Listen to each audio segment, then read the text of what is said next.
Здравствуйте, уважаемые участники сегодняшнего вебинара. Мы очень рады всех вас видеть. Сегодня мы проводим для вас вебинар на тему «Современная информационная безопасность. Мифы и правда», и специально для этого мы пригласили суперпрофессионала своего дела. Данный вебинар организован Центром развития бизнес-инноваций ПИК Бишкек совместно с проектом Digital Academy, одной из ведущих компаний в Кыргызстане, Айду Маркетинг. Это наш 5-й совместный и заключительный вебинар совместно с Digital Academy.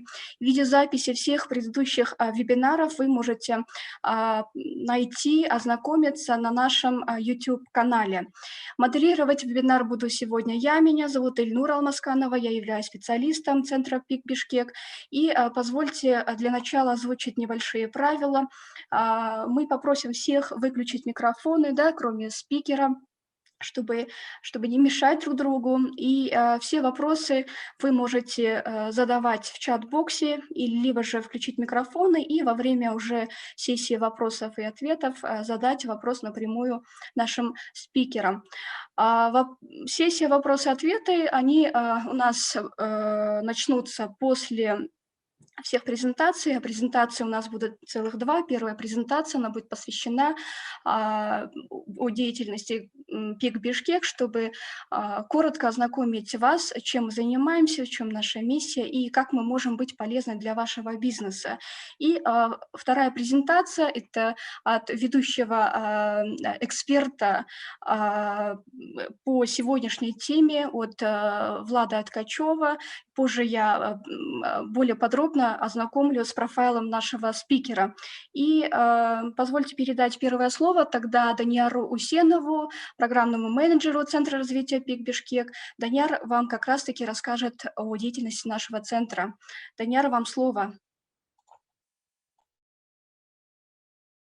Спасибо, Эльнура. Вы видели мой экран, мой слайд? Да, мы видим. Угу. Так, отлично. Секундочку. Окей. Да, добро пожаловать, уважаемые участники вебинара. Добро пожаловать наш уважаемый гость, спикер Влад. И прежде чем мы перейдем непосредственно к теме этого вебинара, я бы хотел вкратце рассказать о ПИК Бишкек, чем мы занимаемся, когда мы открылись. И так, тогда поехали. ПИК Бишкек. ПИК Бишкек – это Центр бизнес-инноваций. Он был открыт в феврале 2020 году, год назад. И это проект финансируется правительством Великобритании. Как вы видите на фотографии, вот на открытии были представители правительства Кыргызстана и в том числе посол Великобритании. Чем мы занимаемся? В целом мы занимаемся таким большим спектром услуг для поддержки предпринимателей. Мы проводим в первую очередь программы инкубации, акселерации. У нас постоянно расширяется база собственных менторов, консультантов, тренеров. Мы регулярно проводим тренинги, семинары в рамках наших программ и отдельно, к примеру, вот этот вебинар. У нас достаточно широкая сеть международных связей в Америке, в Великобритании, в том числе в Центральной Азии, если конкретно в Таджикистане. ПИК Бишкек обладает своей собственной платформой, где собираются видеоматериалы обучающие, и участники наших инкубационных и акселерационных программ могут пользоваться совершенно бесплатно этими материалами, там в том числе и есть на английском языке. И на кыргызском тоже, так как наши программы на кыргызском и на русском проводятся. Мы также являемся площадкой, где мы собираем вместе инвесторов, потенциальных финансистов, которые хотели бы вложиться в интересные бизнес-проекты предпринимателей, как начинающих, так и действующих. Как я уже говорил, основная наша услуга это проведение различных программ по инкубации и акселерации предпринимателей, бизнес-проектов.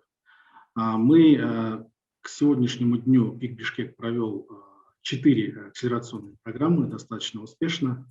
Мы начали с IT-акселерации. Особенностью этой программы было то, что она прошла на английском языке. Там были менторы, в основном все менторы это были из Америки. Мы провели его совместно с нашим партнером Venture Hive. Мы также провели 2 программы «Бизнес-рост» для действующих предпринимателей на кыргызском и русском языке. В том числе мы провели отдельную программу для мигрантов, которые возвратились с трудовой миграции и планировали открыть свой бизнес. Ниже вы на фотографиях можете увидеть, это наши выпускники. Программы, которые сейчас у нас в разработке. Сейчас мы набираем на программу «Бизнес АИМ».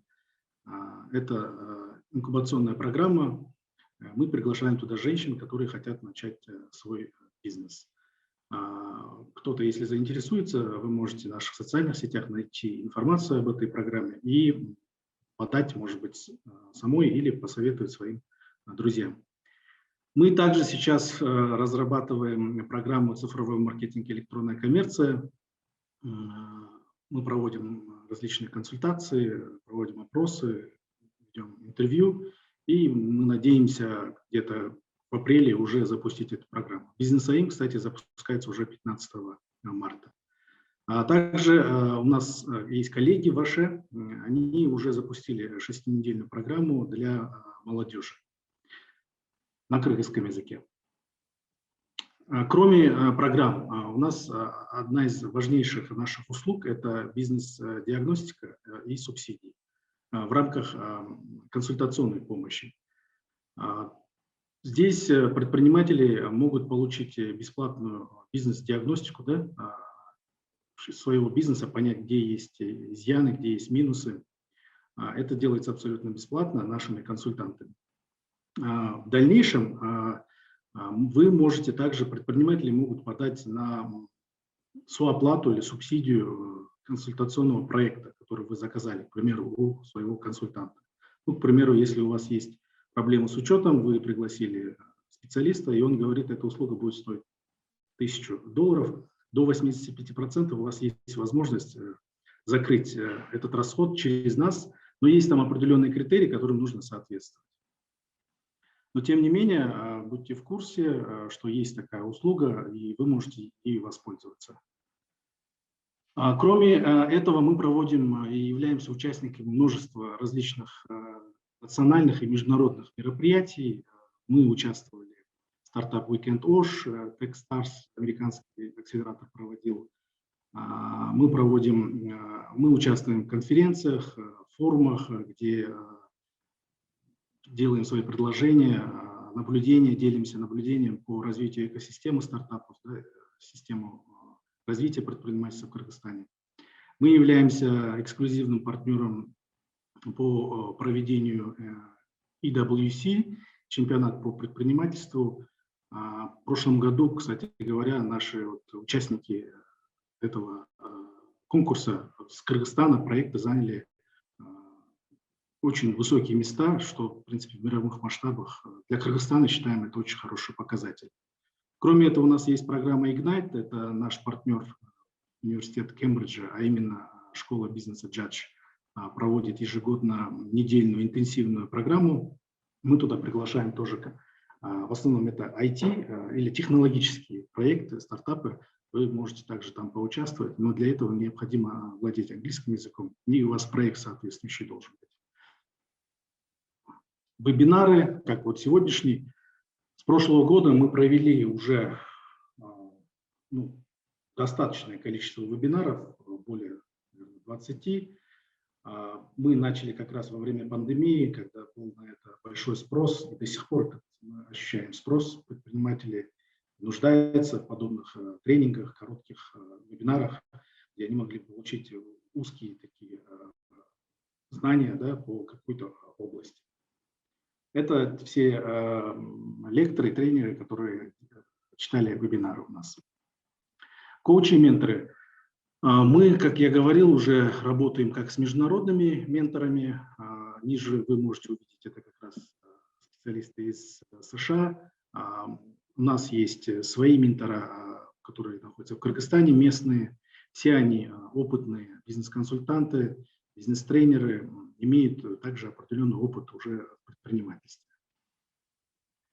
Нашими партнерами.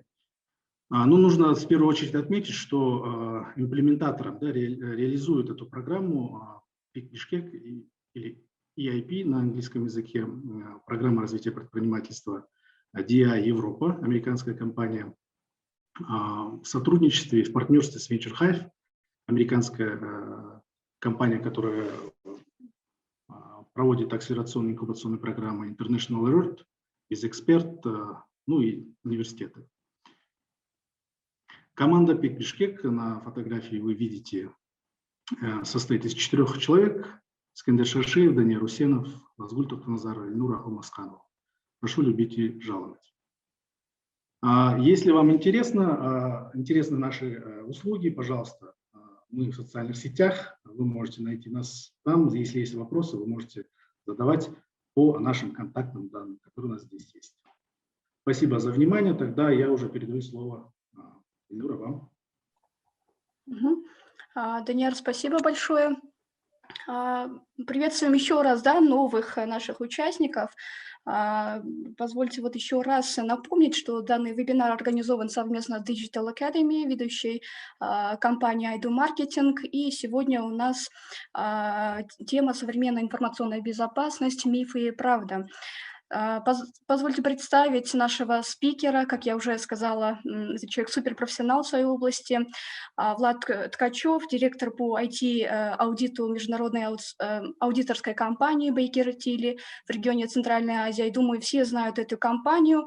Компания Baker Tilly в Центральной Азии является независимым членом международной аудиторской сети Baker Tilly International, входящей в большую четверку. То есть эта компания является одним из лидеров, мировых лидеров в аудиторской сфере.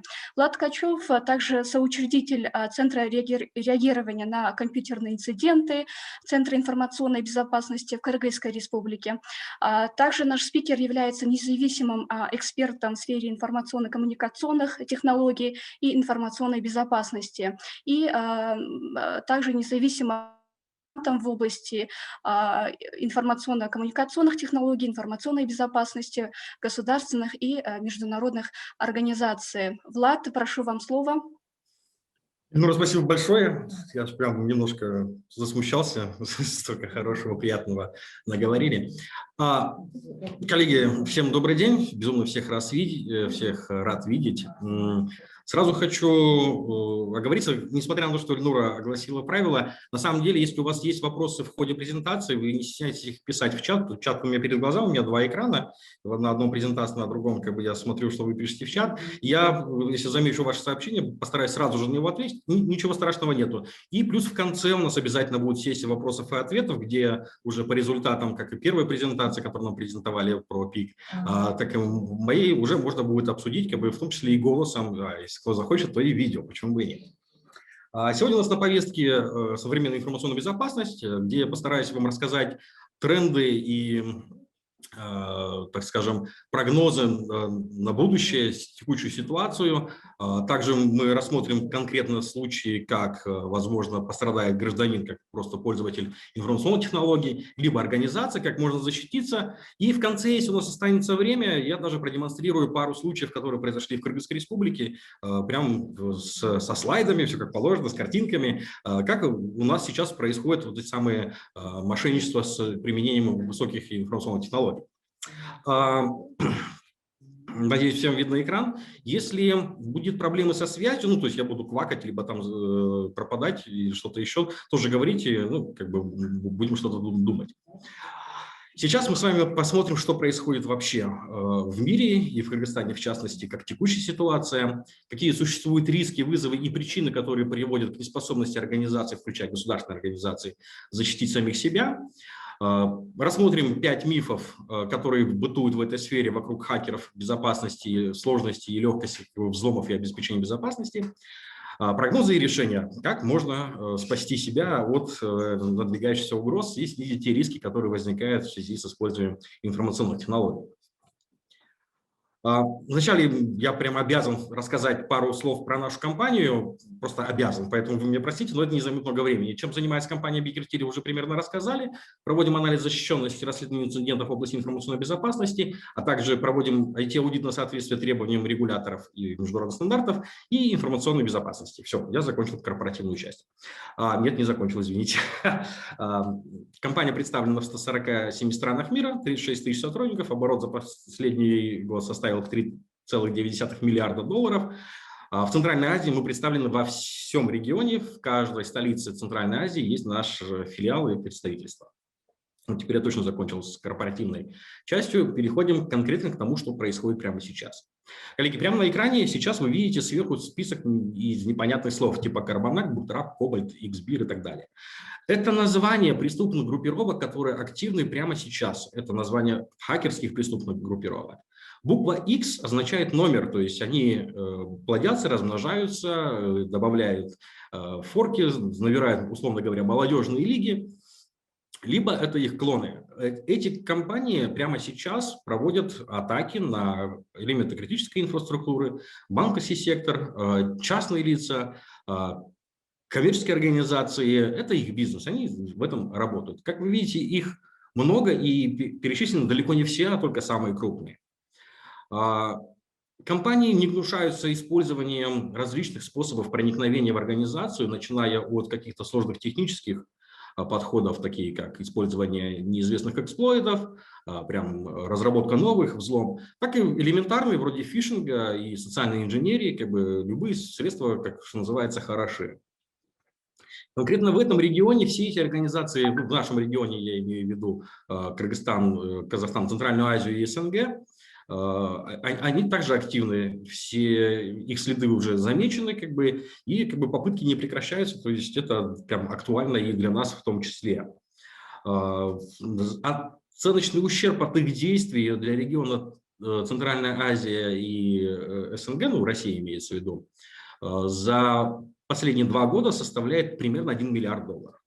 Это как прямые потери, которые понесли компании в результате просто кражи денег, так и косвенные потери, которые пришлось понести компаниям для восстановления операций, для восстановления безопасности, оплату покупки нового железа, консультантов и всего остального. То есть это совокупные расходы, которые у нас возникают на рынке. Очевидно, что точный ущерб посчитать невозможно только по одной простой причине, что частные компании, да и государственные в принципе, имеют тенденцию замалчивать инциденты, то есть не сообщать о том, что у них произошел инцидент, связанный с раскрытием конфиденциальной информации, либо с кражей данных, потому как они стараются защищать свою репутацию.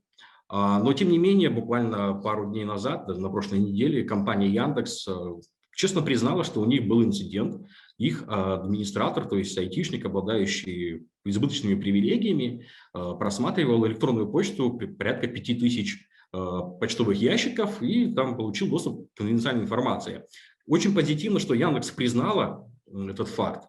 Они ограничили доступ, пересмотрели подходы внутри организации, то есть они поняли, что на самом деле у них администраторы обладают избыточными привилегиями, и у них есть потенциальная возможность воспользоваться своими данными в личных целях, не данными, полномочиями в личных целях, злоупотреблять доверием, которым доверяет компания для управления инфраструктурой, сделали выводы, огласили это, поставили. То есть, на самом деле, это очень зрелый подход и очень позитивно такого рода сдвиги среди, Яндекс первая компания, которая признала, далее, думаю, последуют другие компании, которые также будут не скрывать свои инциденты, потому что публикация инцидентов помогает становиться всей этой комьюнити лучше. То есть, глядя на то, что происходит в Яндексе, другие компании задумаются, может быть, и у нас администраторы немножко злоупотребляют своими полномочиями и используют их в своих личных целях, либо, что гораздо хуже, в мошеннических целях, то есть получают данные и продают их тем же самым мошенникам.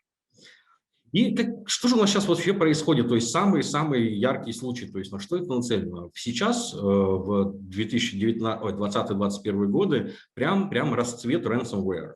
Ransom – это вымогательство, то есть элементарный шантаж, когда компании преступная группировка тем или иным образом получает доступ к инфраструктуре компании, находит уязвимые либо критически важные данные, их шифрует, предварительно скопировав часть этих данных себе.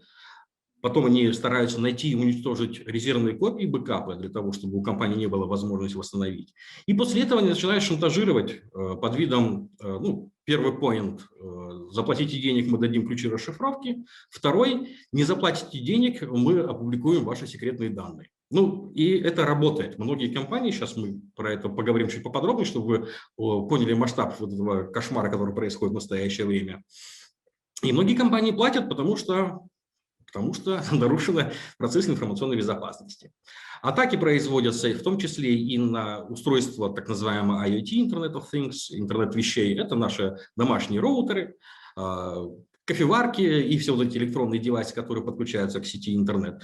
Это самые небезопасные, самые незащищенные устройства, потому как, ну, это устройство бытового применения.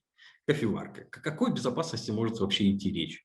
Никто там не подумал о том, что настроить в операционной системе этой кофеварки, этого чайника, поставить фаервол, либо каким-то образом реализовать просто элементарные первый контур защиты, отсекать непонятные пакеты из недоверенных сетей. Естественно, там ничего этого нету, и как таковые такого рода устройства, это фактически полноценные компьютеры, просто выполненные в виде кофеварки, могут стать как бы источником угроз, точнее уже стали. Атаки с использованием устройств интернета вещей – это наше настоящее, которое уже прямо сейчас происходит. Так, сразу давайте перейдем к тому, что происходит. Быстрая выгрузка. К сожалению, она чуть устарела, но она свежая. Декабрь-ноябрь 2020 года. То, что происходило буквально вот пару месяцев назад. К сожалению, я не успел это все обновить, но вкратце расскажу, кто пострадал. Вы видите, что вот эти красные буковки, что они обозначают? Что у них произошло? R – ransom, вымогательство. S – это у них еще и украли данные. P – payment, компания заплатила деньги в итоге. B – при этом она еще потеряла backup loss. И L – это когда данные были опубликованы. Copter Group – немецкий производитель вертолетов. В декабре группировкой Lockbit были зашифрованы их данные, об этом стало известно в интернете, публично стало известно. Предположительно, были украдены данные и потерян бэкап, и, скорее всего, компания заплатила деньги. Embraer тоже из авиапромышленности, производители среднемагистральных, короткомагистральных самолетов в Бразилии. Ну, вы знаете, Embraer у нас летает между Бишкеком и Алматой. Компания RansomX их атаковала. Такая же ситуация, как и с Copter Group, производителем вертолетов. Foxconn – это крупнейшая IT-компания в мире вообще. Что-то там, по разным оценкам, говорят, на них работает порядка 1 миллиона человек. Была атакована Доплером, был заплачен выкуп в размере 34 миллионов долларов. Для такой компании это небольшая сумма, но сам масштаб того, что преступники получили 34 миллиона долларов, говорит о том, что они будут дальше продолжать свои операции, так как это успешно, это приносит деньги. Они получили подтверждение.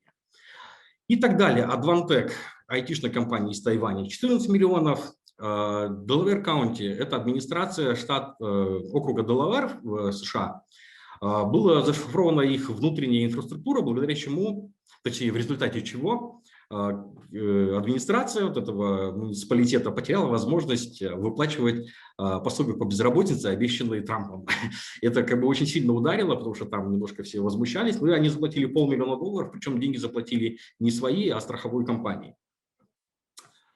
Сопрастерия, разработчики программного обеспечения из Франции, заплатили выкуп порядка $50 миллионов. Steelcase, один из крупнейших производителей мебели в США, $150 миллионов оплатил в октябре 2020 года. И Campari, ну вы все знаете, это элитный алкоголь итальянского, был атакован Рагнар Локером на сумму, ну, то есть выкуп составил порядка $15 миллионов. Как вы видите, ситуация прям ужасная, прям кошмар. И это все происходит чуть ли не ежедневно. То есть моя вина, что я не обновил статистику на январь-февраль 2021 года. Ситуация примерно такая же, ничего не изменилось. Просто другие компании, другие суммы, а методы и способы почти одни и те же. И в итоге к чему мы приходим на текущий момент? Прям очевидно. коллеги, что криминальные преступления в области IT – это бизнес, это прям успешный бизнес. Компании собирают специалистов вокруг себя, целенаправленно ищут жертв, делают все для того, чтобы скрывать свое присутствие, получать деньги, выводить их с использованием любых криптовалют, типа того же биткоина, и всячески масштабировать свой бизнес как бы до определенных масштабов. В основе лежит получение денег, то есть хакеры, которые раньше были энтузиастами и ломали ради того, чтобы просто взломать, как бы они ушли в прошлое. Да, конечно, не остались, но их количество не такое массовое и они не настолько агрессивные. Существующие преступные группировки, вот они как бы целенаправленно ищут уязвимые места в компаниях для того, чтобы зарабатывать деньги. Если денег в компании нету, прям напрямую, которые можно украсть, перевести, вывести и прочее, то объектом их атак является данные, информация, любая информация, любые данные, за которые можно получить деньги. И, как мы видим, опыт показывает текущая ситуация, что компании охотно платят за свою же информацию, за ее восстановление, либо за непубликацию этой информации, то есть для того, чтобы хакеры ее честно не публиковали.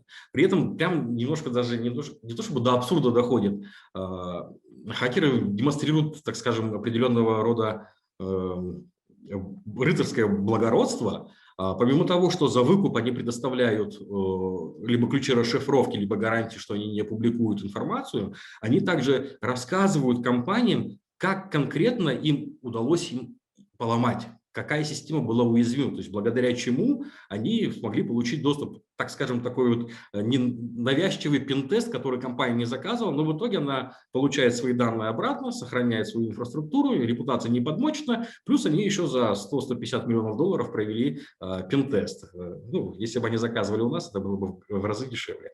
Ну ладно, не буду рекламироваться. Понятно, что целью киберпреступников являются деньги. Понятно. Почему же все это происходит и действительно происходит? Что является этой причиной? Ну, опять же, первая и не последняя причина – это низкий уровень компетентности и низкий уровень понимания со стороны руководства. Если руководство организации не в состоянии придать высокую значимость вопросам информационной безопасности, то такие случаи будут происходить. Почему я говорю про руководство? Потому что это важно.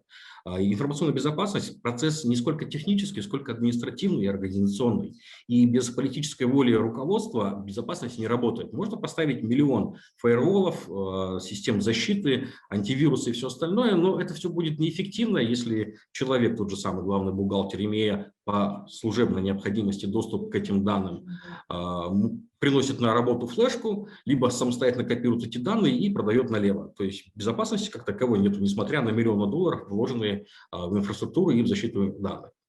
Иногда компании прямо действительно перекладывают всю заботу об обеспечении безопасности на оборудование, то есть средства защиты.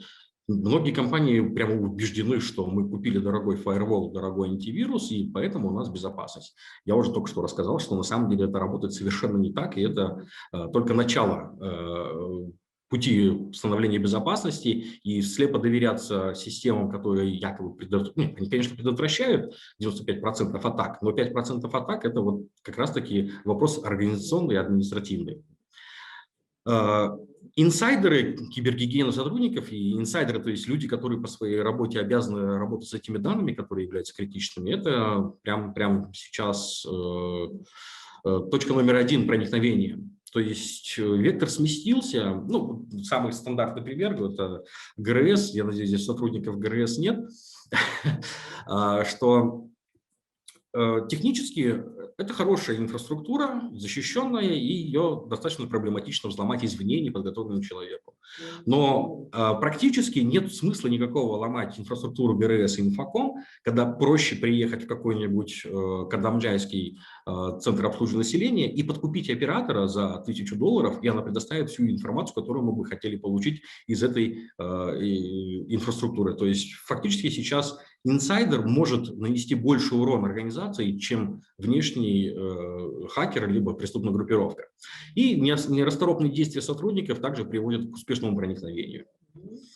Плохой контроль периметра организации внутри. Это важно, как постфактум, после того, как произошел взлом, необходимо вовремя распознать атаку и уменьшить ущерб. То есть сам взлом не приводит к возникновению ущерба. Взлом – это просто нашли уязвимость. Атака начинается потом, и она длится какое-то время. То есть хакерам внешним необходимо освоиться в инфраструктуре, нужно посмотреть, что внутри есть, где находятся интересные данные, поискать эти данные. И только потом начинается атака, когда начинаются эти данные копироваться за пределы, либо шифроваться. И когда компания слепо доверяет своему внутреннему периметру, она считает, что внутри ничего не происходит, что локальная сеть – это доверенное место, и здесь нет смысла как-то их отдельно контролировать, то здесь возникают проблемы. Хакеры могут безраздельно заниматься чем угодно в локалке, никто никогда об этом не узнает. Поэтому контроль внутреннего периметра считается тоже очень важным. И позиция неуловимый Джо. У меня там есть специальная картинка, что такое неуловимый Джо. Можно посмотреть, то есть почему его называют неуловимым Джо? Ну, потому что его никто еще не поймал. А почему никто не поймал? А потому что он никому еще не нужен. Это позиция многих организаций. Все считают, что они неинтересны хакерам. Но это не так. Интересны все. Если у вас есть данные, которые вы не можете опубликовать в газете самостоятельно, значит, эти данные для вас важны, и вы хотите их обезопасить. То есть любые данные, которые вы не можете опубликовать публично, на самом деле вы их, значит, защищаете. И эти данные могут представлять для вас интерес. Для тех же вымогателей, которые их зашифруют, либо просто будут угрожать их опубликовать. И в этом моменте нужно всегда понимать, что вы на самом деле тоже интересны всем этим злоумышленникам. Ну, про это я уже только что рассказал, зачем-то я свой слайд уже озвучил, что происходит. Процессы не работают, очень плохо. Либо многие, наша компания аудиторская, мы занимаемся IT-аудитом различных организаций коммерческих в регионе, Центральной Азии и в России. И на самом деле многие компании подходят к вопросам обеспечения безопасности с точки зрения создания нормативов, регламентов, инструкций, которые просто существуют на бумаге, но фактически не исполняются. Читаешь документ, идеальная организация, прям защищена со всех сторон. По факту по этому документу проверяешь процессы, а там уже ничего не работает.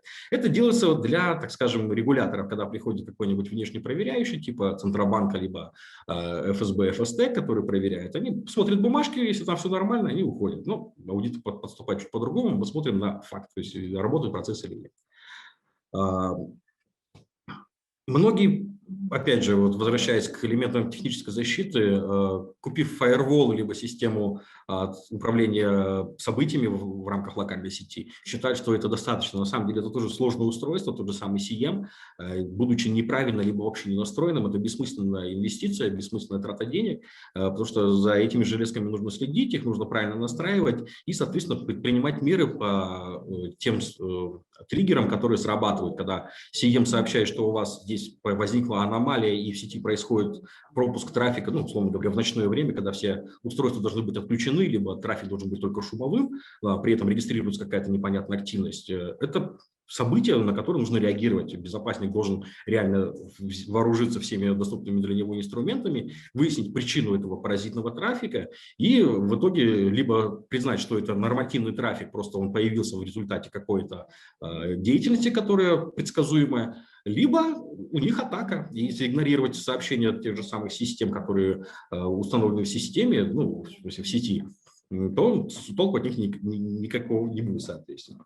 И плюс квалификация, это логично. И сейчас мы переходим постепенно уже к мифам и правды. Если у вас по этой части есть какие-то вопросы, как я уже говорил, коллеги, не стесняйтесь задавать их в чат. Я буду готов на них ответить, потому что, я говорю, чат прямо передо мной, я прям читаю. Баймурат, спасибо вам большое за отзыв. Я понял, это все появилось после того, как я начал рассказывать про ГРС. Надеюсь, вы не сотрудник ГРС, а то мне придется перед вами извиняться. Считается, что хакеры тщательно готовятся к нападению, ищут жертву, прям как обыкновенные домушники высматривают, у кого побогаче квартира, у кого побогаче шторы, у кого побогаче машина стоит во дворе, исходя из этого они выбирают жертву. Что у хакеров почти неограниченные возможности по части специализированных инструментов по взлому любых приложений, и они используют специальные zero-day эксплойты, то есть никому неизвестные, и, соответственно, невозможно никак защититься от этой хакерской атаки. Правду вы видите на экране. Ничего подобного нет. То есть большинство, 80% пользователей, пострадавших организаций, жертв, это жертвы случайные в результате массовых нецелевых атак. То есть элементарная фишинговая спам-рассылка вообще по всем адресам, которые вот они смогли найти.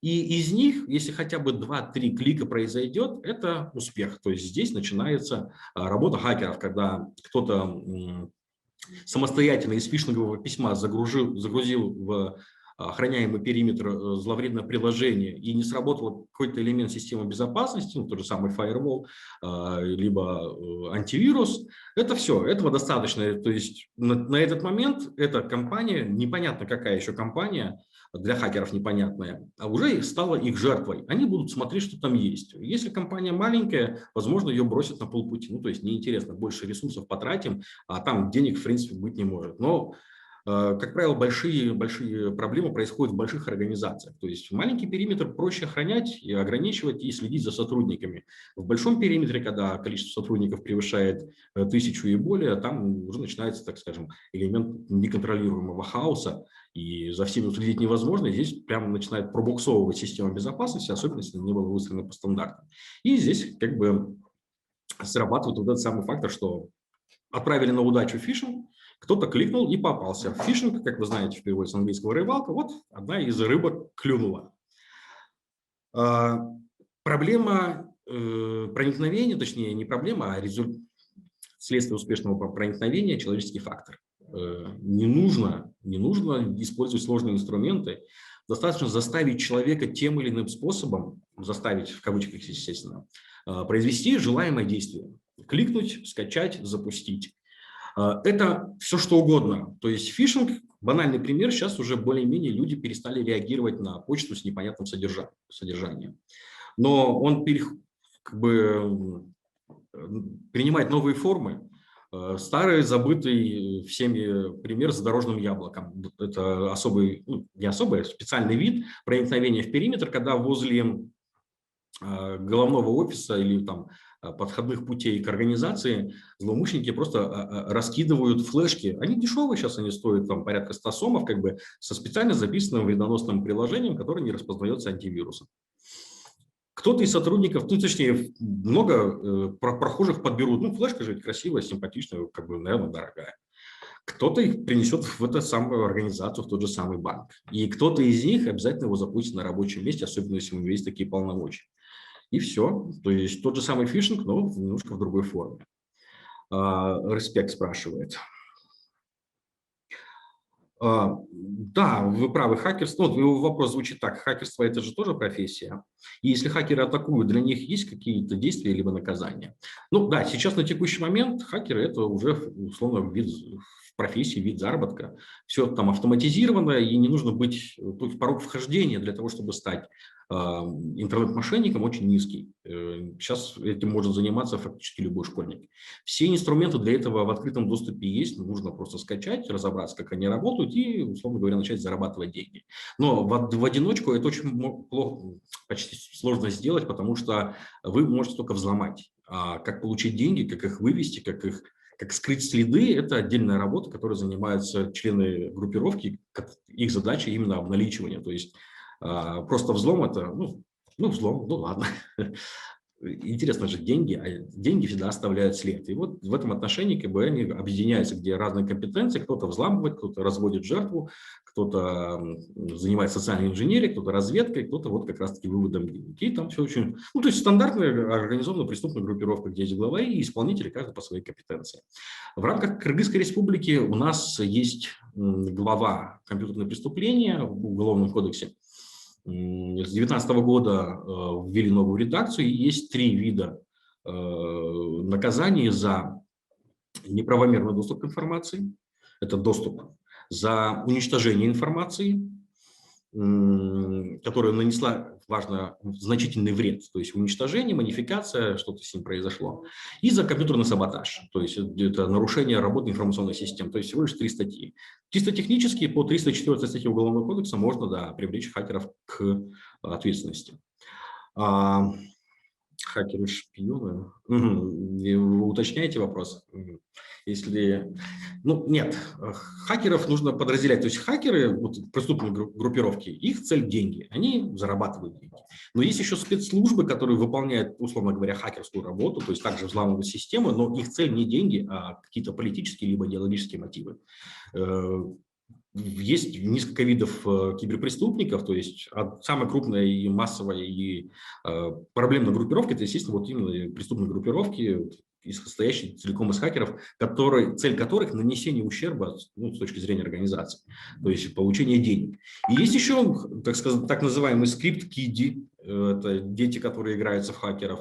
Есть так называемые хактивисты, идеологи, которые вот взламывают, ну, буквально пару лет назад взломали сайт КНБ, активистам, что-то там связано с Курдистаном, свободу Курдистана, независимость от Турции, бла-бла-бла. Ущерба никакого, ну, кроме репутационного, то есть ничего не изменили главную страницу, но они просто заявили о себе. Есть промышленный шпионаж, тоже цель не деньги, они хотят получить секреты, он где-то вот рядышком находится вместе со спецслужбами. Ну и сами спецслужбы, также я забыл про террористов, у них тоже другие цели, но они также используют, так скажем, хакерские методы для того, чтобы... Как пример, на прошлой неделе в Штатах объявили, что где-то в районе Питтсбурга была атакована критическая инфраструктура водоразборного узла, то есть контроль и водораздача питьевой воды для небольшого населенного пункта было прервано в результате хакерской атаки. Это не было признано террористической атакой, опять же, странно, что не обвинили в этом русских хакеров, что в последнее время для США является нормой. Но сам факт того, что сейчас множество элементов критической инфраструктуры начинает контролироваться с помощью средств автоматизации, которые в свою очередь подключены к сети интернет, говорит о том, что в будущем террористические атаки на элементы критической инфраструктуры могут стать, так скажем, ну, прям проблемными. Защититься, мы про это поговорим. Да, можно. Есть способы, если не защититься, то хотя бы минимизировать риски. Так, ну я продолжу по первому мифу, немножко отвлекся, извините. Для того, чтобы взломать почти любую организацию, то есть 85% случаев используют 10 самых популярных эксплойтов. Эксплойт – это автоматизированный, так скажем, проникатель. То есть это специальное приложение, программа, которая взламывает, условно говоря, другую программу и предоставляет человеку, запустившему этот эксплойт, привилегии, ну, так скажем, высокого доступа, благодаря чему он сможет потом проникнуть в периметр охраняемой организации и там уже провести расследование, исследование этой сети, найти деньги, либо информацию, которую можно украсть, зашифровать и все остальное.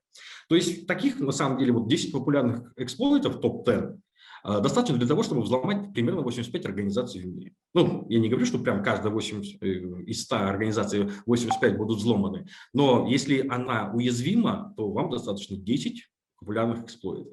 Всего существует, вот на текущий момент, на 2021 год, база CVE содержит в себе больше 10 тысяч уязвимостей. Это различного рода проблемы в разработке программного обеспечения, которые можно эксплуатировать с тем или иным уровнем успеха, либо, так скажем, критичности. 10 тысяч.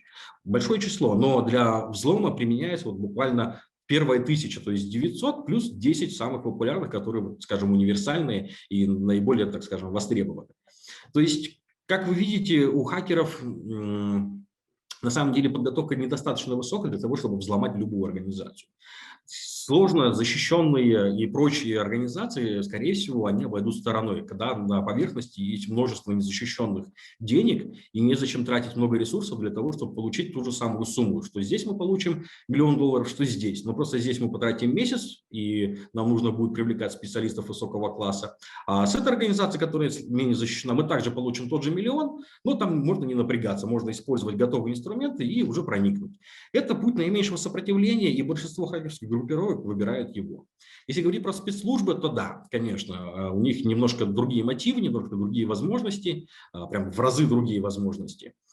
И, соответственно, при необходимости взлома какой-то конкретной организации, несмотря на любой уровень защищенности, эта организация будет взломана. Но ущерб, скорее всего, будет нанесен точнее, ущерба не будет. То есть у спецслужб другой интерес. Они не преследуют извлечение выгоды. Ну, кроме, наверное, спецслужб Северной Кореи.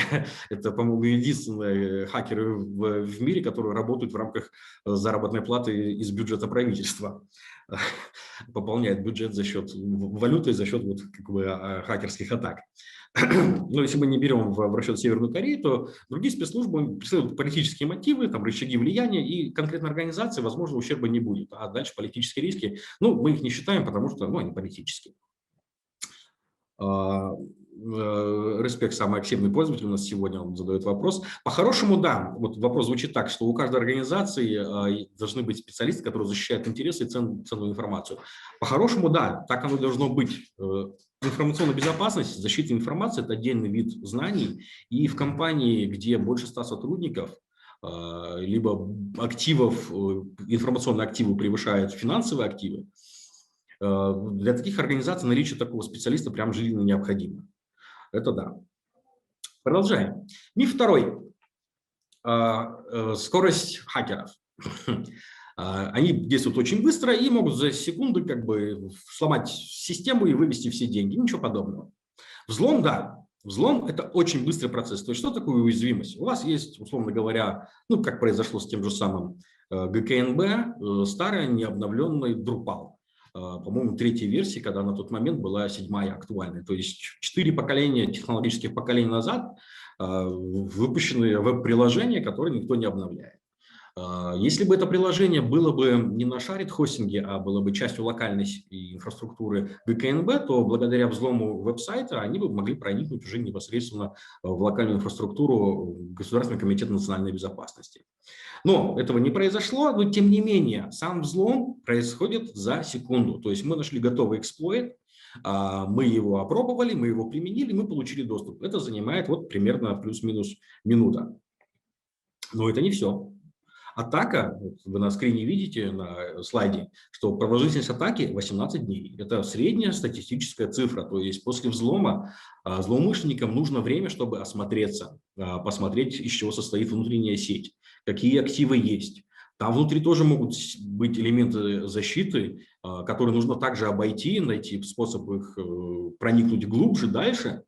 Помимо этого, хакеры дают себе отчет, что в дневное время, скорее всего, организация работает, и у админов, так скажем, безопасников, которые могут работать в этой организации, могут появиться подозрения, что днем происходит что-то не так. Поэтому они работают во внерабочее время, когда офис закрывается, и в сети нет никакой активности для того, чтобы не привлекать к себе внимание.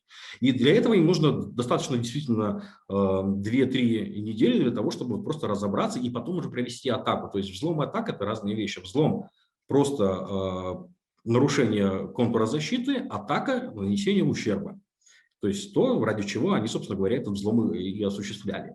И если вовремя распознать взлом и начинающуюся атаку, когда они просто изучают, исследуют сеть, то взлом не приводит ни к чему. Нет ущерба репутации. Ну да, поковырялись, ну да, нашли уязвимость, спасибо им за это. Но мы их нашли вовремя, позакрывали все дырки, выгнали из сети, и все, у нас никакого ущерба. То есть это самый идеальный вариант развития событий, когда мы вовремя распознали атаку и предотвратили ее до того, как наступил ущерб. Прям лучше не придумаешь, потому что технически защититься от любых видов угроз – это просто отключиться от интернета. Это вот единственный способ, то есть полностью отключить любые внешние коммуникации. Тогда вас невозможно взломать. А желательно, чтобы компьютер стоял где-нибудь в комнате с железными решетками. Тогда это вот самая надежная защита. И то нет, не всегда.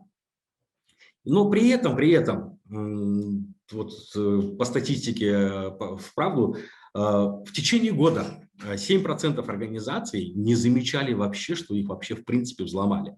То есть взлом иногда бывает делается, так скажем, на будущее. Находят уязвимость в компании, внедряют туда бэкдор и никак его не применяют. То есть только ровно на будущее, если завтра эта компания внезапно разбогатеет, либо получит какие-то деньги, либо станет более, так скажем, обеспеченной, вот тогда они проснутся, вспомнят про свой бэкдор и воспользуются им для атаки на конкретную организацию. Сейчас я отвечу.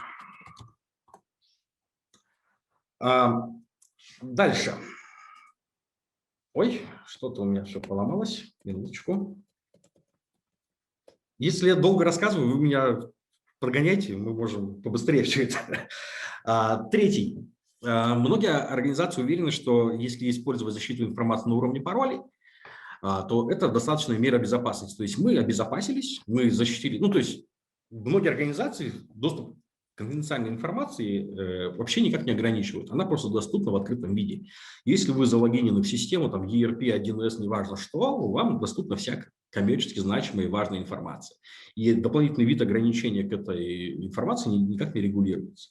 Использование парольной политики, то есть, условно говоря, мы сделали пароль на домен, на вход в компьютер и пароль на систему, это достаточная мера защиты, и это логика многих организаций, к сожалению.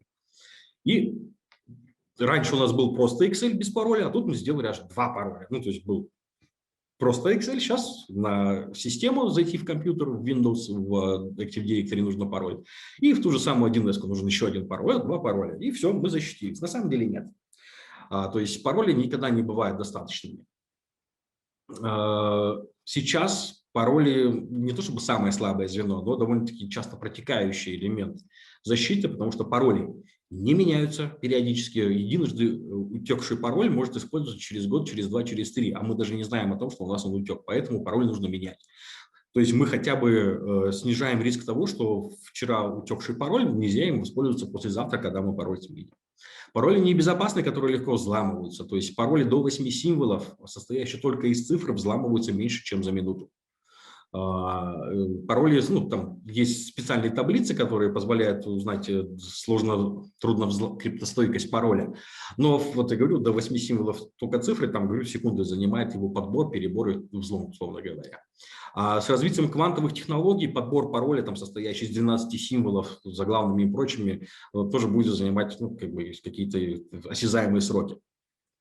Пароли по умолчанию часто этим грешат, то есть ставит устройство, пароль админ-админ, ну, логин-админ, пароль такой же, либо там guest-guest, не знаю, что-то там еще, как бы многие пренебрегают, хотя это устройство, тот же принтер, не знаю, роутер, который, казалось бы, не критичен, он может быть стать точкой входа и как бы пароли протекают. Одинаковые пароли, сложный, криптостойкий, замечательный, длинный пароль, но он один для всех элементов. То есть в сети находится 10, 20, 50 серверов, и на все установлен один и тот же сложный, конечно, отличный, но один и тот же самый пароль. Соответственно, толку от такой защиты нет. Если он единожды где-то протек, злоумышленники могут моментально получить доступ ко всей вашей инфраструктуре. И отсутствие XFA. XFA – это X, ну, то есть какое-то количество факторов авторизации, то есть количество факторов авторизации. Двухфакторные, трехфакторные и так далее. Возможность авторизоваться с подтверждением из независимого источника. При логине вы должны подтвердить там в почте по СМС, что да, это вы. И за счет вот этого второго фактора, один из которых факторов вот этих авторизаций контролируете лично вы, за счет этого можно обеспечить, ну, скажем, приемлемый уровень хотя бы вот на уровне авторизации в системах. Фишинг не работает. Все умные, и никто перестал на него попадаться. Тоже миф. Ну, фишинг, на самом деле, об этом постоянно говорят не только я, многие другие специалисты по информационной безопасности. Фишинг, и он немножко сейчас уже потерял свою остроту, и кажется, что это, ну, несущественно, что на фишинг больше никто не попадается, потому что все об этом прекрасно знают, и все прекрасно знают, что такое фишинг. Но, как я уже говорил, он принимает разные формы. То есть принцип один – поймать на крючок жертву. Каким способом? Раньше это было просто письмо «кликни меня». В 2020 году Бейкер Тилли впервые отметила фишинг на национальном языке. Если раньше мы получали фишинговые письма на английском, потом они стали на русском, то с 2020 года они уже приходят и на кыргызском, и на казахском, и на таджикском языках. То есть хакеры не дремлют, они адаптируются под рынки. И если хорошо переведенное на кыргызский национальный язык письмо, которое содержит более-менее релевантную информацию о том, что, ну, я не знаю, там, а накладной перейти, скачать, там, в общем, способов мотивировать человека кликнуть очень много. Кыргызское письмо, написанное, ну, то есть в известном, так скажем, духе, стиле, как бы знакомом, оно не вызовет подозрений, и с большей долей вероятностью письмо на национальном языке, туда человек как бы кликнет, и это, собственно говоря, все. Потому что для успешной атаки достаточно всего лишь одного клика в организации. То есть из 1000 сотрудников, если хотя бы один раз кто-то кликнет, возможно, это будет началом конца этой самой организации. Организации считают, что информационная безопасность сложно, очень сложно. Ну, потому что у руководства другие интересы. Они отвечают за прибыль, за устойчивость организации, и отчитываются перед акционерами, владельцами, советами директоров, как бы вот этими вопросами. И для них вопрос информационной безопасности как бы, ну, реально очень сложный, и поэтому им не уделяют достаточно внимания. Но, как я уже говорил, хакеры используют все одно и то же. Сценариев атаки их всего 9. Проникнуть в организацию через внешний периметр, через сотрудника, с использованием фишинга. Что-то вот буквально 9 способов попасть в организацию. Дальше уже, конечно, чистой воды творчество, но тем не менее. Все это известно. Если вы не защищаете, ну, в смысле, не сможете защитить организацию целиком, задача же не защита как таковая, потому что это очень дорого. Защититься от всех угроз невозможно. Мы сами не знаем, какие еще угрозы у нас есть вот в нашем используемом Windows. То есть Microsoft Windows – одна из самых дырявых систем в мире, и ежемесячно мы получаем патчи обновления безопасности, потому что, ну, система такая, деваться некуда. И она используется во всем мире, это самая популярная операционная система. И я больше чем уверен, что мой Windows, который я сейчас, за которого я запускаю эту презентацию, тоже уязвим перед неизвестными угрозами, и завтра меня могут взломать. Задача не защититься, а минимизировать риск. Если вовремя распознать атаку, угрозу и вовремя ее остановить, тем самым уменьшив ущерб, уменьшив риск, то в принципе это достаточная мера. На текущий момент мы не защищаем, мы снижаем риски. Мифы у меня закончились, поэтому мы сейчас постепенно переходим уже к прогнозам, что же у нас будет в будущем. Прогнозы составлены нами, то есть компанией Baker Tilly. Мы также использовали для этого данные Центробанка России, данные международной организации Гемальта. И, в принципе, в будущем у нас радужность как бы немножко падает. Пандемия показала, что мы-то небезопасны вообще все у нас небезопасно. Люди ушли на удаленку, инфраструктура оказалась не готова, рост этих самых ransom, взломщиков и вымогателей, как бы он просто поражающий. Прям, ну, реально 2020 год – это год, который можно вот в сфере инфобеза назвать год ransomware, год вымогателей, год шантажа, потому что ну, прям какой-то кошмар происходит. И в будущем все будет страшнее, потому что сейчас многие компании до сих пор еще догоняют, несмотря на то, что они перешли в срочном порядке на удаленку, дыры остались те же самые, и ну, первый переход, первый локдаун, ну, мы же работаем, что вам еще надо безопасники? То есть безопасники говорят, там, нам нужны фаерволы, нам нужны то-то, все-то, как бы, ну, работаем и ладно. Ну, сейчас чем дальше, тем страшнее, поэтому мы ожидаем, что рост продолжится, прямой и косвенный ущерб организации, возможно, к концу 2021 года увеличится в 2 раза. Сейчас прям очень очевидно смещение вектора с пользователей, со стороны пользователей в сторону организации. Раньше атаковали, ну, в смысле, в основном жертвами становились, прям скажем, в абсолютных числах именно конечные пользователи, просто граждане, просто люди, у которых есть какие-то деньги на их кредитных картах, и эти деньги у них каким-то образом выманивали, вымогали, воровали, неважно что. Сейчас это признано неэффективным, но до сих пор будет практиковаться, но тем не менее вектор будет в сторону организации, там денег больше. Буквально, ну как, ладно, это я потом расскажу. Это, соответственно, приведет к потере доверия и к организациям, то есть как можно доверять банку, который обокрали, который потерял деньги. Соответственно, это приведет к кумулятивному эффекту. Если вкладчики побегут из банков, то пострадает, возможно, даже экономика целого региона либо страны. Ожидается повышение атак на элементы критической инфраструктуры, то есть тот звоночек, про который я вам сегодня рассказывал в Штатах, где атаковали элемент критической инфраструктуры, связанный с водоснабжением. Это как бы только начало, дальше больше, потому что все больше таких вот, скажем, офлайновых, традиционно ручных, аналоговых предприятий будут автоматизироваться. Это энергоснабжение, это атомные электростанции, это нефтеналивные, газораспределительные станции, все это критическая инфраструктура, в том числе энергоснабжение и теплоснабжение энергоносителей. Как бы оно будет автоматизироваться, и там будут возникать те же самые риски, через которые другие организации, которые прошли этап автоматизации чуть раньше, там, с начала 2000-х годов, они будут только натыкаться на эти проблемы, на эти грабли, и дальше, ну, здесь уже все страшнее Взломали банк, ну ладно, они потеряли деньги, страховая компания возместит. Взломали ТЭЦ, ну там оно взорваться может на самом деле. В 2020 год также показал успешность атак через цепочку поставок. То есть не напрямую атаковать организацию, а через контрагентов и зависимые фреймворки, зависимых поставщиков. То есть через те организации, с которыми организация давно выстроила свои отношения и которым она более-менее доверяет по отношению к любому другому внешнему пользователю. Цепочка поставок также является, ну, стандартное приложение, которое разрабатывают даже у нас в Кыргызской республике, оно никогда не написано 100% в этой компании. Компании, разработчики используют готовые фреймворки, то есть куски кода, которые выполняют те или иные функции, отвечают за авторизацию, за отрисовку элементов интерфейса и так далее и тому подобное.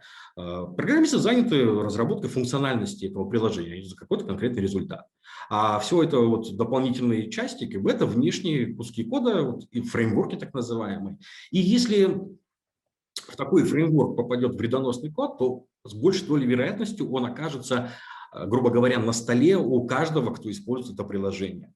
Взломали SolarWinds, американскую компанию по производитель ПО по мониторингу и отслеживанию инфраструктуры, клиентов которой является еще 50 тысяч компаний в мире, и все эти 50 тысяч компаний, благодаря заражению вот этого поставщика SolarWinds, оказались также под угрозой. То есть это, ну, атака на цепочку supply chain, так называемая, тоже будет расти.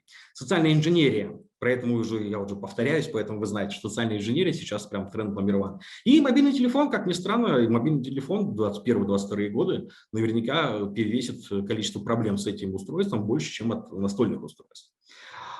Извините, что нету радужных слов для вас, как бы ситуация она такова, какая есть, поэтому я все честно вам рассказываю. Но посмотрим, что у нас дальше происходит. Это рост количества уязвимостей нулевых, null-day, zero-day так называемых, то есть ранее неизвестных уязвимостей, начиная примерно с 2008 года. Тренд немножко прям настораживающий. Здесь отмечен 2017 год, но он на самом деле растет все дальше. То есть количество уязвимостей, ну, скажу грубо, удваивается с каждым днем. Это те проблемы, которые были заложены программистами на ранних этапах разработки. В Windows, та же самая моя любимая Microsoft Windows, проблемы, которые сейчас закрываются в 2021 году, на самом деле это ошибки разработчиков примерно 1998 года.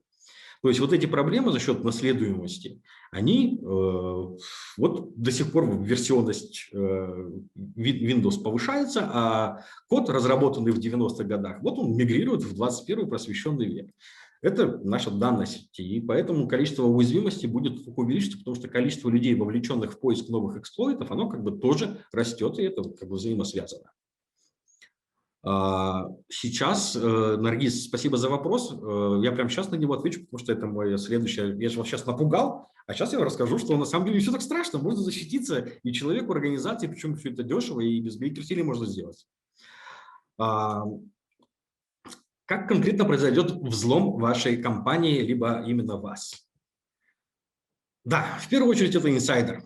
То есть первая точка входа – нелояльный сотрудник, которому просто предложили ту же самую $1000 за вынос информации за пределы вашего охраняемого периметра. Возможностей у него больше. Это может быть не обязательно оператор ПК, либо главбух. Это может быть просто айтишник, которому просто у него возможностей больше. И в зависимости от уровня заработной платы, ну, может, не за 1000, за 10 тысяч долларов он обязательно вам поможет. Ну, в смысле, не вам, а злоумышленнику. Необученный, неоттренированный сотрудник, он невольно станет инсайдером, нажав не на ту кнопку, воткнув не то устройство, либо запустив не то приложение. Фишинг, социальная инженерия. Ну, про это уже рассказывал, не буду повторяться. Необновленное ПО. Как ни странно, вопрос обновления программного обеспечения очень важен.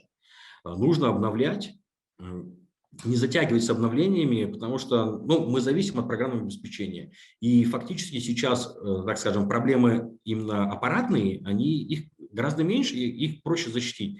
Но проблемы программные, к сожалению, количество ПО растет, количество используемого программного обеспечения увеличивается, количество веб-приложений, которые вы купили, приобрели, скачали, для вас разработали, тоже увеличивается. И там эти проблемы есть. Поэтому такой софт нужно обновлять всегда. Недоверенная софт, взломанная, так скажем, крякнутая, как их называют, бесплатное ПО, которое, ну, в смысле, оно не бесплатное, раньше было платным, его сделали специально бесплатным. Очень часто используем такого софта, как бы распространяются вредоносы, трояны, то есть, ну, вы захотели себе последний офис бесплатно, он стоит в коробке на сайте Microsoft $900 в месяц PowerPoint. Дорого, для нашего региона дорого. А вот он лежит на торренте бесплатно взломанный. Кем взломанный, зачем взломанный, и непонятно, куда это попадет. С большей долей вероятностью там вшит какой-нибудь модуль, который в будущем принесет проблемы той организации, которая использует такого рода программное обеспечение. Про цепочку поставок, ну, здесь написано через контрагента, я вам рассказал. Случай SolarWinds очень показательный. То есть любые зависимые источники, которые так или иначе влияют на внутреннюю жизнь вашей локальной сети либо софта, это потенциальные источники угроз, которые нужно отдельным образом контролировать. Ну и подбор паролей никто не отменял. Использование недоверенных паролей и отсутствие двухфакторной авторизации – это бич, это проблема. Отдельно у меня здесь подчеркнута атака на отказ в обслуживании. Это когда от вас вообще ничего не зависит, и вас не взломает, вас просто саботирует, то есть остановит вашу работу. Это критично только для тех сервисов, которые должны работать в онлайне 24/7. Те, которые вчера были без веб-сайта, а сегодня с веб-сайтом, если они пропадут на неделю, никто, наверное, даже не заметит. Ну, скажем так, вот у нас прошли выборы недавно, президента и референдум. Если бы в этот день преступные группировки атаковали сервера Центра избиркома, и мы бы потеряли возможность ознакомливаться со статистикой посещаемости выборных участков в режиме реального времени, то эту бы ситуацию можно было бы раскачать до пятой революции, в том смысле, что внешним журналистам, пользователям, вообще гражданам непонятно, что там произошло. DDoS-атака на отказ в обслуживании, когда сервера под возросшей нагрузкой просто не справились и отключились. Либо это целенаправленные действия каких-то политических сил, которые пытаются скрыть результаты выборов. Раскачать можно как угодно и ввергнуть страну в хаос. То есть это вот тот самый элемент, про который тоже нельзя забывать. Но, говорю, это касается именно онлайн реал-тайм сервисов, то есть это банки, фондовые биржи, передача денег реал-тайм, казино, все, что связано с реал-таймом. Все, что пошагово работает, DDoS на них почти не влияет. Что делать пользователю? Вот сейчас как раз-таки, Наргиз, я отвечаю на ваш вопрос. Для начала, что должен делать пользователь? Использовать сложные пароли, использовать уникальные пароли, то есть не тот же самый пароль на всех своих соцсетях и устройствах, как бы разные пароли для разных соцсетей. Обязательно антивирус обновленный и сетевая защита, то есть это фаервол. Антивирус, многие спрашивают, какой лучше. Все они одинаково хорошо плохие, то есть они спасают от 95% угроз. И важно, ну, пусть машина об этом думает, не человек, а вот машина. 5% это уже человек сам должен распознать. Есть дешевые способы обойти любую антивирусную защиту. На самом деле это сейчас происходит, но это прям сложный случай. Но, говорю, использование антивируса и фаервола, как бы, ну, это нужно для каждого пользователя. Несмотря на мою нелюбовь к Windows, их встроенный Windows Defender, который включает в себя и антивирус, и фаервол, достаточно сносный. То есть он не лучший, но он хороший. То есть, в принципе, работает, защищает, что-то спасает. А остальное это чисто кибергигиена. Не тыкать куда попало, не скачивать, что попало, не заходить куда попало. И двухфакторная авторизация. Это прям важно. Сейчас взломать доступ к вашим облакам, вашим соцсетям достаточно беспроблемно. Двухфакторка эту проблему решает. Единственное, нельзя использовать в качестве второго фактора GSM SMS. SMS – это точка, которая очень небезопасная и легко перехватывается, в том числе сотрудниками специальных организаций, сотрудниками операторов связи, а также за счет установки, сейчас это очень дешево стало, фейковых базовых станций. То есть рядом с вами поставят фейковую базовую станцию, и ваш телефон автоматически подключится к этой базовой станции, потому что он посчитает ее более лучшей, у него лучший сигнал, якобы от Билайна, там, от Мегакома, либо от О. Это недорого. Сейчас китайцы производят эти базовые станции, ну, реально, как бы за $500. И сейчас бы взломать именно SMS GSM. GSM, важно понимать, 4G безопасно, и GSM нет. А SMS-ки бегают в стандарте GSM, его поймать и перехватить вообще не проблема, потому что там нету шифрования. SMS-ки бегают прямо в открытом тексте. Для того, чтобы минимизировать ущерб, нужно не забывать про резервное копирование. Если вы боитесь потерять свои данные, не поленитесь раз в день, раз в неделю, раз в месяц. Копируйте все свои данные куда-нибудь на внешний носитель. Не сетевой, а просто флешка, внешний диск, что угодно. Может даже облако, но облако, которое не подключено напрямую, а которое нужно постоянно логиниться с двухфакторкой. То есть напрямую подключенный в качестве диска, ну, то есть Яндекс.Диск такое предоставляет, Mail Cloud, я не помню, как он там, или Mail Disk, неважно. В качестве сетевого диска вот якобы Windows можно подключить. Это плохой способ, потому что если попадут в компьютер, зашифруют, уничтожат и все, что хранится в облаке. Поэтому вот нужно туда все это выносить как бы в офлайн, то есть не подключенное к сети. Включать осторожность и мышление, критическое мышление. В интернете принцип такой же, как с незнакомыми людьми на улице. Вы же не рассказываете, кому попало, все свои тайны просто первому встречному. Если в интернете к вам обращается кто-то, по идее, это такой же незнакомец, с которым вы столкнулись на улице. И доверять ему какие-то сведения о себе, своей частной жизни, либо что-то еще вообще взаимодействовать с ним, ну, это на самом деле было бы ошибкой. Но в интернете порог осторожности гораздо низкий, люди почему-то склонны доверять незнакомцам в интернете, чем незнакомцам на улице. И вот это та проблема, которую нужно решать, ну, вот, за счет включения элементарного критического мышления. Обновлять ПО, про это мы уже говорили. Каждый раз переподтверждать, что вы действительно все свои действия выполнили правильно, что вы обновили ПО, что вы поменяли пароль, что у вас все ваши правила фаервола, те же самые, которые вы включали, они не изменились. Это элементарный контроль, проверять свои действия. И использовать раздельные почтовые ящики. То есть сейчас у многих пользователей, наверняка и у вас тоже, один почтовый ящик, и к нему привязано вообще все, что есть в интернете. Это и гугловый аккаунт, и Facebook, и Alibaba, и Amazon, и в Одноклассники, в общем, все, что вот есть, как бы все вы на одну почту сливаете, и вы с этим работаете. Если кто-то получит доступ к этой почте, вы потеряете все. Постарайтесь разнести свои активы по разным почтовым ящикам, так вы хотя бы потеряете просто доступ к какой-то одной соцсети, либо к одному активу, чем, ну, то есть яйца в разных корзинах. Стандартный подход, который вот есть и в кибербезопасности тоже. Наргиз спрашивает про OS Linux. Ну, на самом деле, надежность, безопасность операционных систем, ну, в Linux немножко преувеличено. Windows объективно более популярен, поэтому больше эксплойтов, больше проблем возникает именно из-за популярности Windows. В Linux те же самые проблемы, просто пока еще в силу того, что Linux нишевой операционной системы используется на меньшем количестве устройств, и в основном это серийная, с ним как бы еще просто меньше внимания уделяется поиску уязвимости именно в этой операционной системе. Но там проблемы такие же, то есть если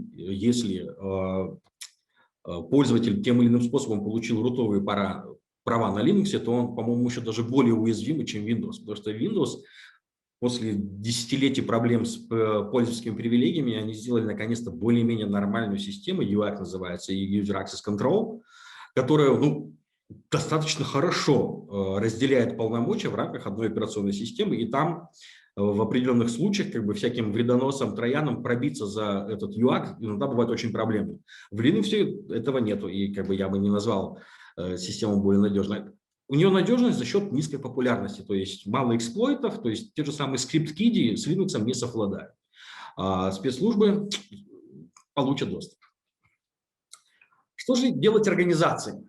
Айтишная функция – обновлять периметр программного обеспечения и операционной системы. Контролировать периметр, все, что происходит, причем как внутри, так и вовне обязательно. Анализ сетевого трафика, аномалии. Аномалии – это прям хлеб с маслом любого безопасника. Любая аномалия – это почти инцидент.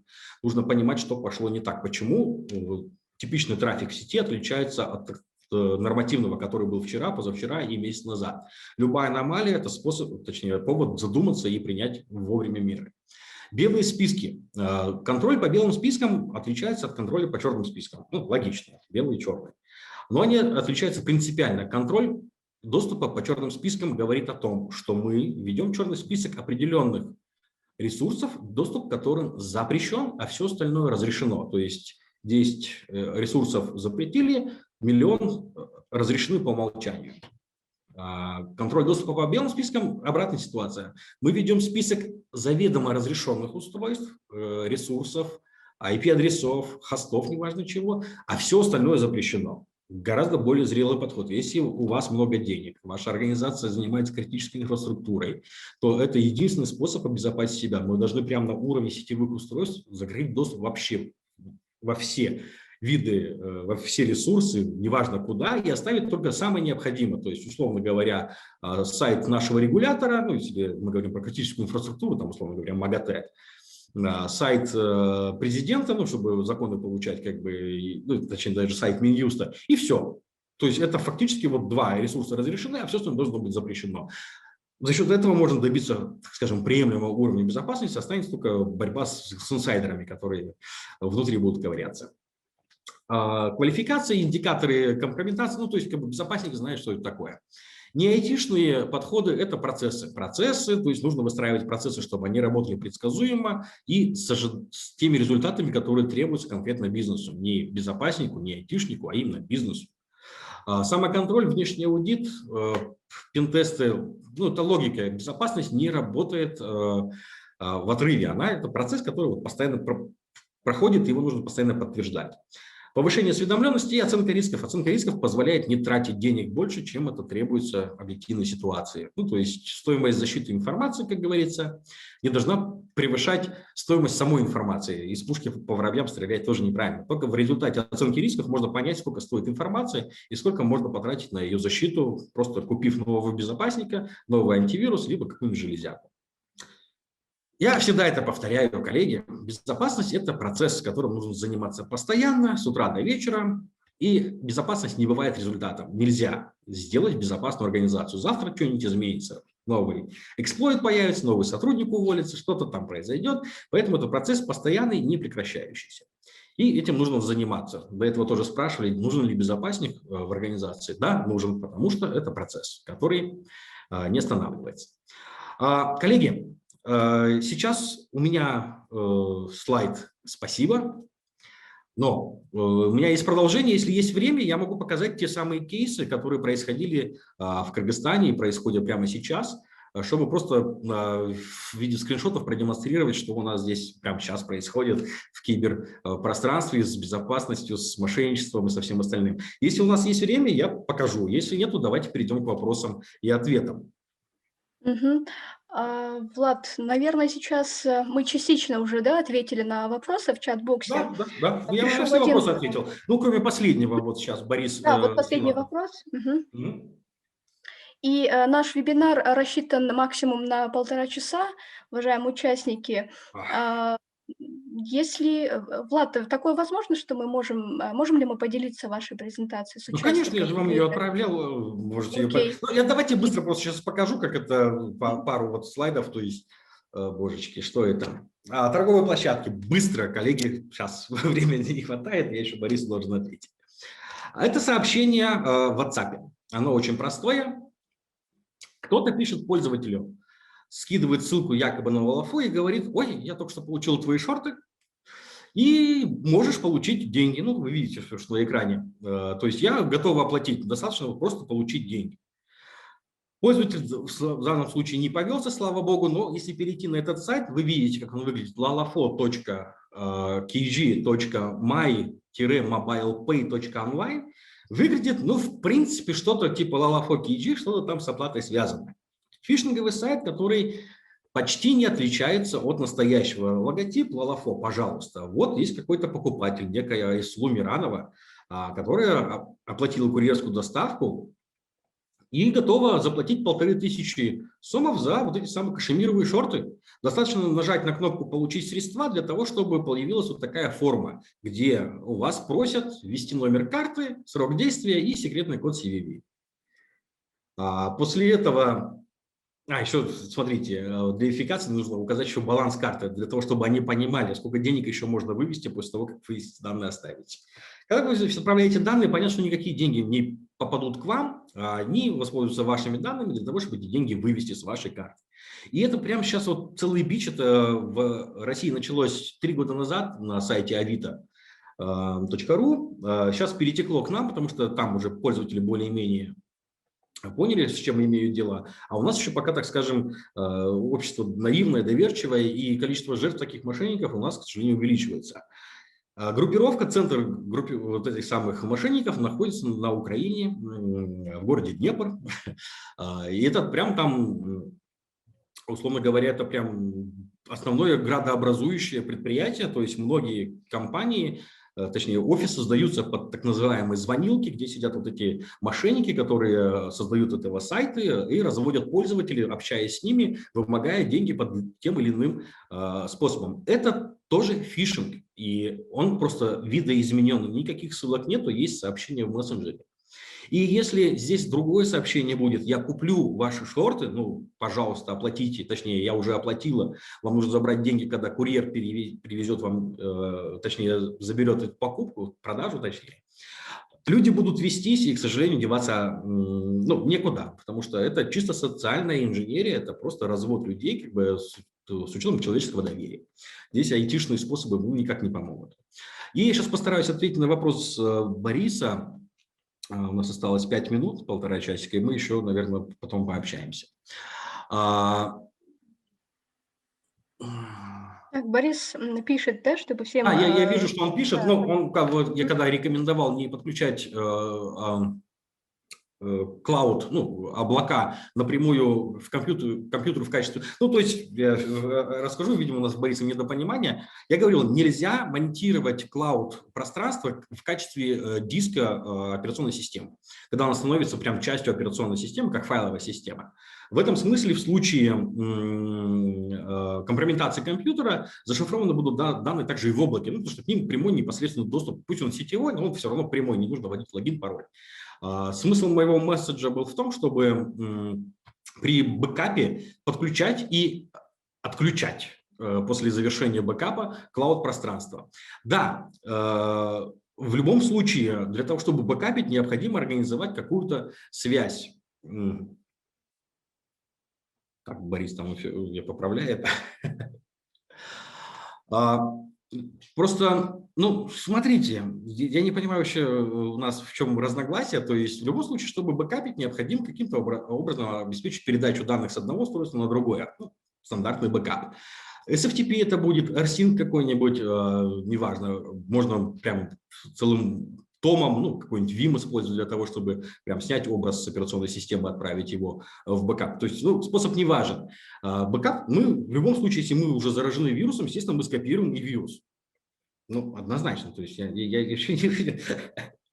Можно ли использовать FTP? Ну, SFTP. Ну, почему бы и нет? Как бы вообще не проблема.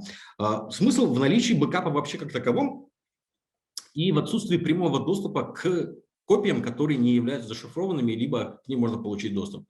Бэкап должен быть офлайновым, я про это говорю, чтобы в случае начала атаки не пострадали ваши резервные копии, и вы, даже если ваши данные были зашифрованы, вы всегда сможете взять эту флешку как бы и восстановиться из нее. Главное, ну да, здесь вы абсолютно правы, что в момент атаки, если ваш бэкап будет подключен к этому компьютеру, да, к сожалению, бэкап пострадает. Ну, значит, нужно 2 флешки использовать. Коллеги, еще какие-то вопросы? Сейчас у нас, в принципе, общение, как это скажем, и голосовое в том числе может быть, поэтому... Если... Да, давайте примем, да, Борис? Ой, Влад, извините, я вот Бориса вижу и смотрю. Я обращаюсь к Борису. Влад, может быть, примем последний вопрос? Если у кого-то остались вопросы, да, можете включить микрофон и задать нашему спикеру напрямую вопрос. Если же нет, то...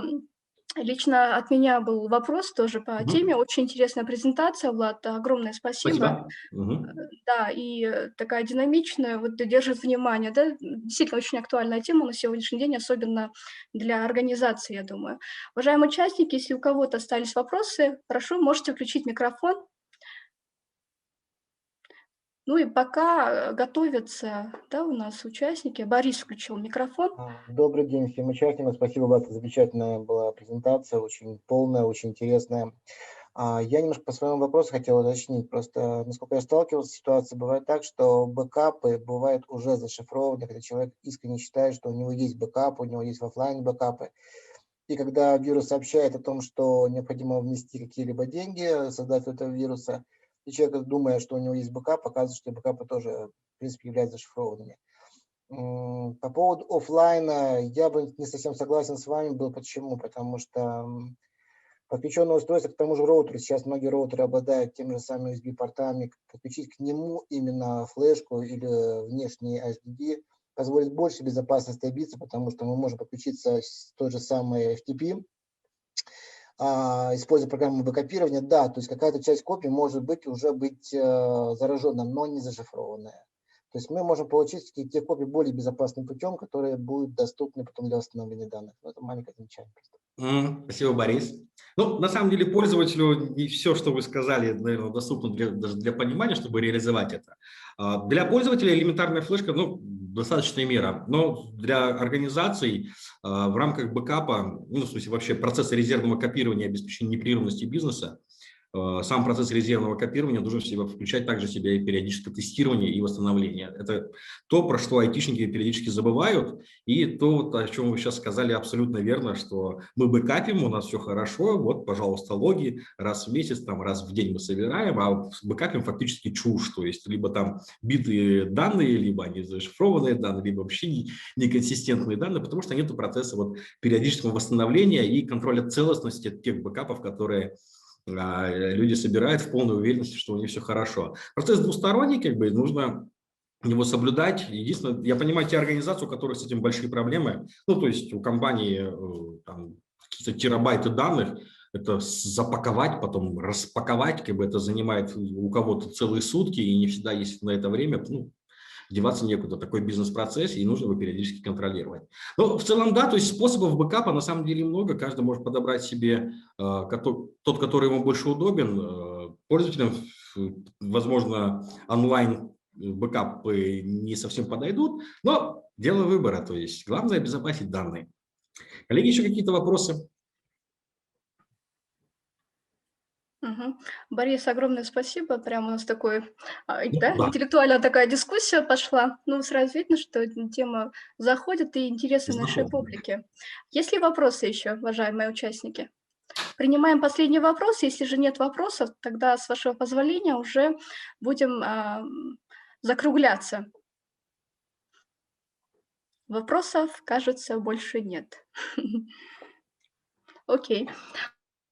Влад, огромное вам спасибо. Вот еще раз хочу напомнить, что данный вебинар, он является заключительным, да, и организован в партнерстве с проектом Digital Academy, компанией iDo Marketing.